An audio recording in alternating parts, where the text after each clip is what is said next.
नमस्कार मु अरुण कुमार नायक जड़े समाजसेवी मु आज गोटे विषय कहवाक चाहे जे देश देश मध्य जो युद्ध चली अच्छी तो द्वारा अनेक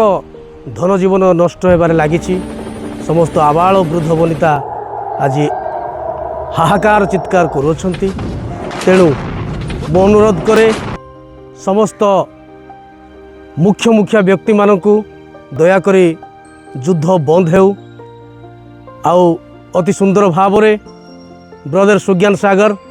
अति सुंदर भाव रे यह कार्यक्रम आरंभ करियछंती जे युद्ध केमिति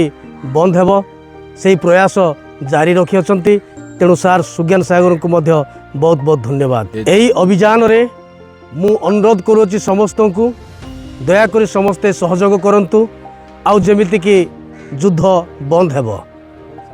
एवं शांति फेरी आसिबो।